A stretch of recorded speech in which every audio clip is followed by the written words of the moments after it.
गुड़ बीएमओ के बचाव में उतरी पत्नी, विपक्ष सहित जिला प्रशासन पर लगाए गंभीर आरोप।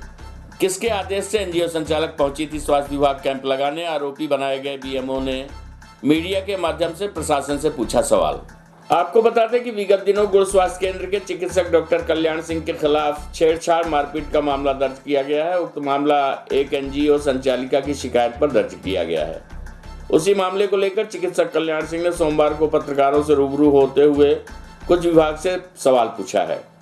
साथ ही मामले की निष्पक्ष जांच कराकर कार्यवाही की मांग की है। दरअसल 13 दिसंबर को सामुदायिक स्वास्थ्य केंद्र गुड़ में मारपीट का एक वीडियो वायरल हुआ है।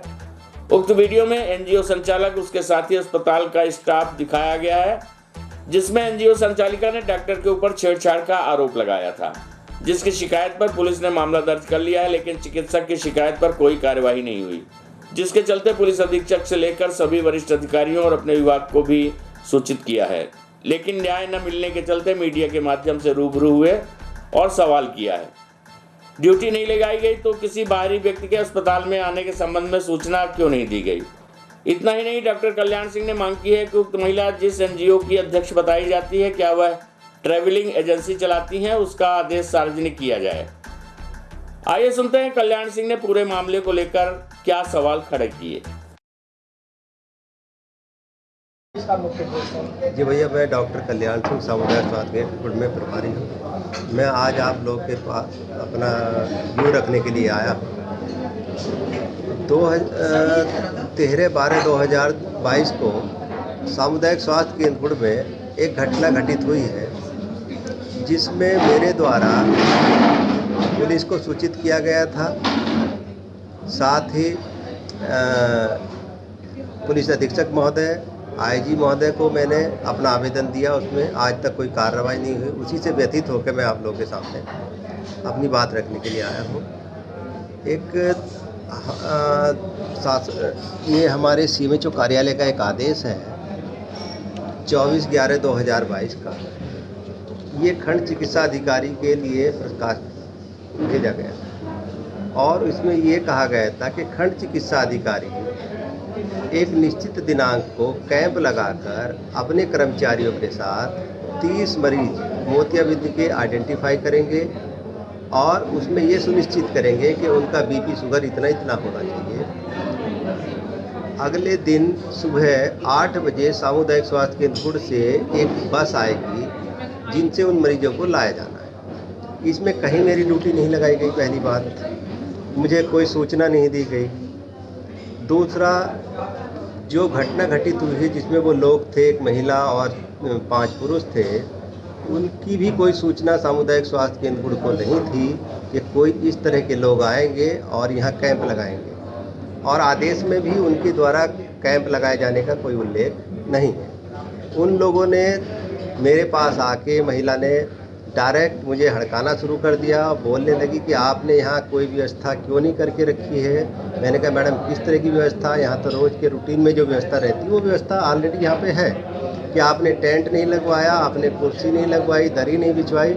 मैंने कहा, आप हैं कौन? आप अपना परिचय दीजिए, या कोई ऐसा आदेश यदि आपके पास है यहाँ कैंप लगाने का तो आप मुझे वो आदेश दिखा। बार बार मांगने के बावजूद उस महिला ने मुझे कोई इंट्रोडक्शन नहीं दिया। फिर उसके बाद वो जो वीडियो है, इतना उसमें सारा एडिट है, आप देखेंगे। एक 6 सेकंड का वीडियो, उसमें एक लड़का दूर खड़ा हुआ मुझे गाली दे रहा है, तो मैं उसकी तरफ ये कहते हुए बढ़ रहा हूँ कि क्या आप यहाँ गुंडई करने के आए हैं? तो वो महिला बीच में आके मुझे धक्का देते हुए ये बोलती है कि आप आइए, मुझे मारिए, मुझे मार के दिखाइए। मतलब उस लड़की का बचाव कर रही है वो, और ये चाह रही है कि मैं उससे भिड़ूँ और उतना वीडियो बन के वो कहीं दिखा सके। फिर उसमें आगे जो वीडियो दूसरा आया है एडिट करके, उसमें एक महिला मरीज ये भी कह रही है कि क्या आप लोग यहाँ कैंप लगाने आए हैं कि गुंडई करने के लिए आए हैं? ये मेरी वर्डिंग नहीं है, ये वहाँ मरीज कह रहे हैं। जब वहाँ खड़े हुए मरीजों ने ये देखा कि एक अधिकारी के ऊपर इन्होंने हाथ उठा दिया है, तो वही मरीज उनके ऊपर टूट पड़े। कोई कर्मचारी उसमें नहीं टूट रहा। उन्हें अच्छा नहीं लगा, जिसके कारण उन्होंने उन्हें मारना फिर शुरू किया। ये वहाँ की घटना है। मैं उसके बाद फिर थाने गया हूँ। थाने में टीआई साहब को फ़ोन लगाया। टीआई साहब थाने में नहीं थे। उन्होंने 2 आरक्षक भेजे हैं और आरक्षक भी उन्हें समझाए, उसके बावजूद वो नहीं मानी है। एक षड्यंत्र करके कुछ गांव के लोग भी इन्वॉल्व थे जो उन्हें लेके आए थे वहाँ पे। उन्होंने मेरे ऊपर इस तरह का एक केस दर्ज करवा दिया। मेरे द्वारा भी आवेदन दिए गए लेकिन उसमें कोई सुनवाई आज दिनांक तक नहीं हुई। मेरा ये है, मैं न्याय मांग रहा हूँ मेरे, क्योंकि मैं शासकीय कार्य में था और ऑलरेडी अपना काम कर रहा था, ओपन स्पेस था, तो मुझे भी उसमें न्याय मिलना चाहिए जैसा मैंने आवेदन दिया। एक पक्षीय कार्रवाई ना हो। आप एसपी कार्यालय भी आए थे, आवेदन दिया था एसपी कार्यालय फिर डीआईजी कार्यालय पे, जी। वहाँ से भी किस प्रकार से आपको सहायता मिली है कुछ? मैं आवेदन दे दिया हूँ, रिसीविंग मेरे पास है, लेकिन अभी कोई ऐसी सहायता दिख नहीं रही जो कोई मिली है। ने टीआई को फोन लगाया, थाने गए, पुलिस लेके आए, उसे भी तो टीआई को या थाने में फोन लगाना चाहिए था। उसके साथ लड़के थे, किसी को भेज सकती थी थाने कि मेरे साथ अभद्रता हो रही है, हमारे साथ मारपीट हो रही है, प्लीज सेव अस। मतलब आपके ऊपर कलेक्टर का धौंस देना चाह रहे हैं? अरे उनके बात करने का अंदाज ही कलेक्टर वाला था भाई साहब। है ना? जी हाँ, उनके बात करने का अंदाज ही कलेक्टर का और कमिश्नर वाला था। वो वहाँ कोई एनजीओ की कार्यकर्ता बन के नहीं आई थी, वो एक कलेक्टर और कमिश्नर के अंदाज में आई थी। वो वहाँ की व्यवस्थाओं का जायजा लेने आई थी, वो वहाँ फोटोग्राफी करने आई थी, वीडियोग्राफी करने आई थी एज ए एनजीओ कि यहाँ पे टेंट लगे, कुर्सियाँ हो, मरीज बैठे हों और इनकी फोटोग्राफी करके हम फंड निकाल लें। लेकिन दुर्भाग्य उस दिन वहाँ कोई वहाँ कैंप ही नहीं था, क्योंकि सीएससी गुड़ को कोई आदेशित ही नहीं किया गया था कैंप के लिए।